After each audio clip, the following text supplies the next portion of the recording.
Résumé stratégique du front allant du 30 octobre au 2 novembre 2025. L'effondrement complet de l'Ukraine. Tout ce que les médias occidentaux vous cachent. Analyse stratégique, brutale, front par front, avec carte mentale visuelle. Ukraine, le moment décisif. 1347 jours après le début de l'opération militaire spéciale, l'Ukraine n'est plus une armée, elle est un système en décomposition. Les frappes des missiles et des drones, les coupures d'électricité à l'échelle nationale, la désintégration de l'UE, l'effondrement logistique, les commandos éliminés en 90 secondes. Ce n'est plus une guerre, c'est un nettoyage systématique.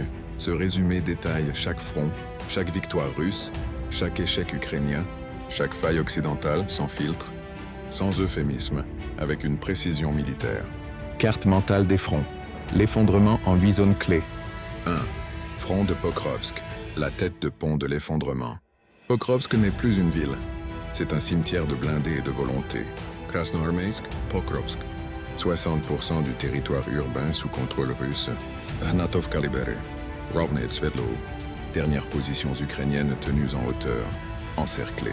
Gnatovka en cours de nettoyage. Rog à l'est, retraite ukrainienne confirmée. Grishino. Avancée russe constante. Rodinsko. Zaporozhsky. Progression le long de la route vers Grishino. Dimitrov-Mirnograd. Contrôle étendu dans les nord, est et sud-est.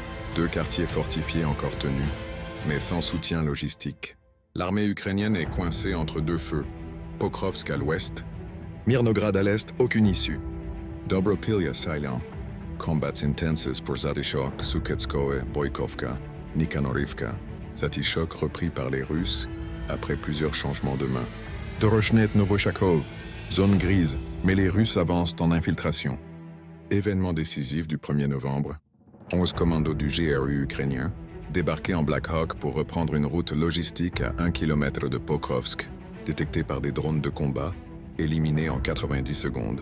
Fin de la capacité ukrainienne à mener des opérations spéciales en profondeur. C'est la fin du mythe de la résistance ukrainienne comme force tactique. Et conséquences stratégiques. La ligne Pokrovsk-Gouliaïpol est coupée. Les renforts ukrainiens ne peuvent plus circuler. L'armée ukrainienne est divisée en 2 poches isolées. Pokrovsk-Mirnograd d'un côté, Krasnoarmeysk de l'autre. La chute est inévitable. 2. Front de Donetsk, Dnepropetrovsk, la nouvelle zone d'attaque. Le front de Dnipropetrovsk est devenu le plus meurtrier et le plus décisif. Octobre 2025, 134 km², libéré. Le plus grand gain depuis le début de la guerre. Novo-Alexandrovka, Sladko, Danilovka, 13 villages pris en 7 jours. Route Pokrovsko-Gouliaïpol, contrôlée en partie. Coupure logistique totale. Kai, assaut en cours. Frappe sur Dnipropetrovsk. Usine en flammes. Infrastructure détruite. Et conséquences historiques. Le Donbass n'est plus une zone de combat. C'est une zone de reconquête. Les Ukrainiens n'ont plus de réserve stratégique. Les Russes ont désormais un axe de progression continue. Kupiansk, Pokrovsk, Gouliaïpol, Uliaïpol, Melitopol, Crimée. C'est la route de la victoire. 3. Front de Konstantinovka, la progression silencieuse. Ici, pas de gros titres, mais chaque mètre compte. Avancée de 1 km à l'est d'Ivanopilya.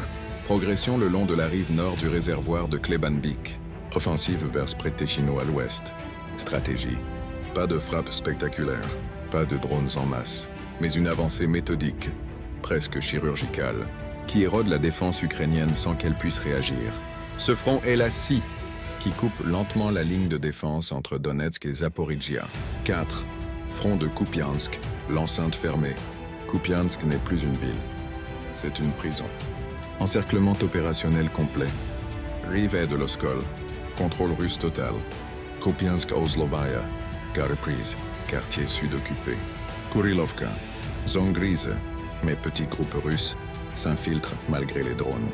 Lahodatnivka, Velika Shapkivka, Neshvolodivka, tentative de dégagement ukrainiennes échouées.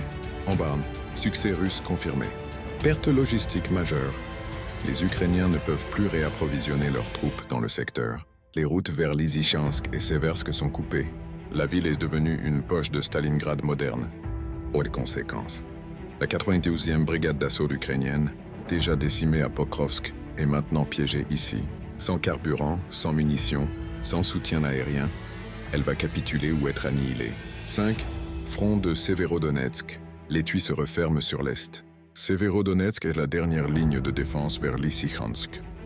Encerclement complet par le nord et le sud. Zvanovka. Prise du pont ferroviaire sur la Souka. Plotva. Coupure logistique majeure. Viemka. Succès russe confirmé. Yampol, partie sud. Combat en cours. Autres conséquences. Si Severodonetsk tombe, Lysychansk devient isolé. La ligne de défense du Donbass septentrional s'effondre.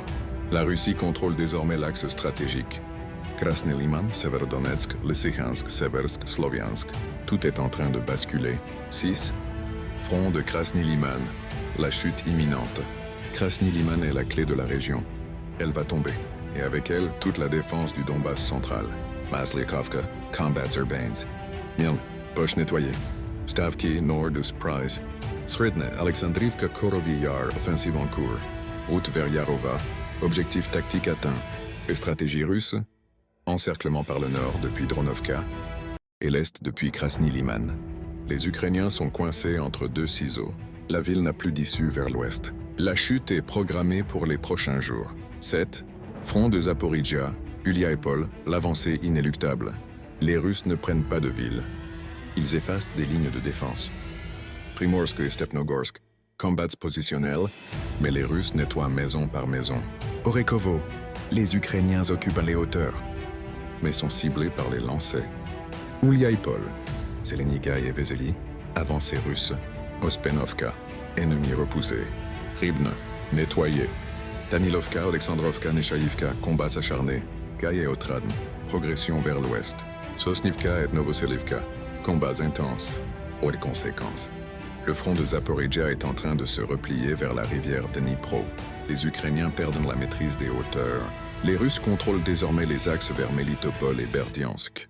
La péninsule de Crimée est en train d'être sécurisée par l'arrière. 8. Front de Kharkiv soumis. L'érosion continue. Ici, pas de grandes offensives. Juste des morsures lentes. Et elles font mal.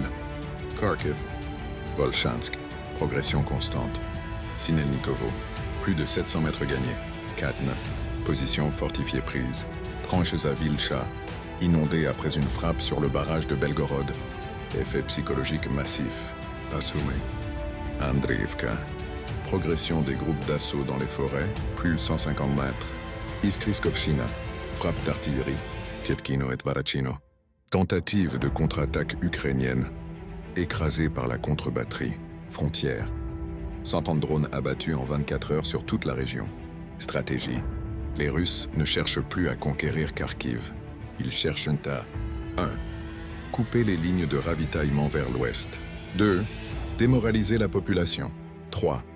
Forcer l'Ukraine à détourner des renforts de Pokrovsk pour défendre Kharkiv. Et ce qu'elle ne peut plus faire. La ville est devenue une ville fantôme militaire. Les autres événements clés, le contexte général. Frappe nucléaire. Le Poséidon a changé la règle du jeu. Essai réussi du drone sous-marin nucléaire Poséidon. Medvedev. C'est l'arme du jugement dernier. Signification. La Russie possède désormais une arme de dissuasion asymétrique capable de frapper n'importe quel port occidental. Les États-Unis sont obligés de réagir. Trump annonce des essais nucléaires. L'Occident est terrorisé, pas par les missiles, mais par l'impensable. Désunion de l'UE, l'effondrement politique. Hongrie, Orban. On parle, on ne bombarde pas. Slovaquie. Plus 1 euro pour l'Ukraine en 2026-2027. Anna Paulina Luna, USA. Conférence à Washington pour les dirigeants nationalistes de l'UE. L'Europe ne soutient plus l'Ukraine. Elle la laisse mourir. L'énergie, une arme de guerre.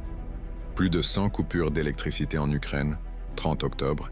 Druzhkivka, Sloviansk, Kramatorsk. Sans électricité, 2 novembre. Générateur envoyé par la Géorgie. 500 000 $. Un pansement sur une amputation. Frappe sur centrales en Russie. Lipetsk. Jelezhnogorsk, RPL. Aucune réponse officielle. La Russie a choisi de ne pas répondre. Elle veut que l'Ukraine se décompose par elle-même. Les drones. La guerre des morts silencieuse. 300 drones abattus en 24 heures. 2 novembre. 130 drones abattus en une seule nuit. 31 octobre. Karimars détruit. 2 novembre. 6 drones kamikazes détruits en mer Noire. Les Ukrainiens tirent des drones comme des balles. Mais ils n'ont plus de cible stratégique. Ils frappent des sous-stations, pas des bases aériennes, pas des dépôts de missiles. C'est la désespérance de ceux qui n'ont plus rien à perdre. La réponse occidentale, un pari perdu. Allemagne envoie 2 systèmes patriotes, payés par Danemark, Lituanie, Norvège. 590 km² perdus en octobre. 270 missiles russes tirés en octobre, plus de 46% par rapport à septembre. Les Patriots ne peuvent pas protéger 500 km de front. Elles ne peuvent pas empêcher les frappes de drones. Elles ne peuvent pas redonner du carburant. Elles ne peuvent pas ramener les soldats morts. C'est du théâtre. Pour les caméras, pas pour la guerre. Les synthèses stratégiques. Les 5 changements de paradigme. Changement et signification. 1. La guerre n'est plus territoriale. Elle est systémique. Les Russes ne veulent plus de villes. Ils veulent détruire la capacité de l'Ukraine à fonctionner. Électricité, transport communication, logistique. 2. Le drone a remplacé l'artillerie comme arme décisive. 300 drones abattus en 24 heures. Et la bataille la plus intense de l'histoire de la guerre moderne. 3. L'UE n'est plus un allié, c'est un spectateur. La Slovaquie refuse de financer. La Hongrie parle à Moscou. Les États-Unis se divisent. 4. La Russie n'a plus besoin de gagner des batailles. Elle doit juste attendre. L'Ukraine s'effondre par elle-même, manque de carburant, de munitions, de volonté. 5. La menace nucléaire est devenue une réalité. Le Poséidon n'est pas une arme, c'est un message. Si vous continuez, nous allons tous mourir. Conclusion. L'Ukraine n'est plus une nation. C'est un mécanisme en panne. Le 2 novembre 2025, l'Ukraine n'est plus une armée. C'est un corps sans tête, sans cœur, sans sang. Elle a perdu. Ses villes, Pokrovsk, Kupiansk, Krasny Liman. Ses routes, Pokrovsk, Kolyaïpol. Ses lignes de défense, Dnipropetrovsk, Severodonetsk. Ses renforts, commando GRU éliminés. Ses alliés, UE en débandade. Sa capacité à produire, usine en flammes. Son électricité, plus de 100 coupures. Son espoir, générateur de la Géorgie.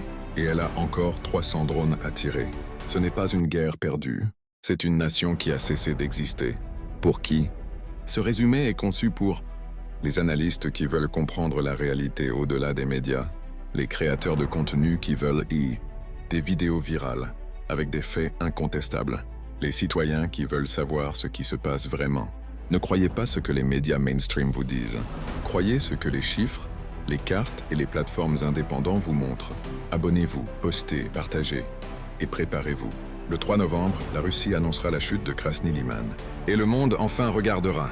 Et le front, elle, ne nous attendra pas. Elle reste dynamique,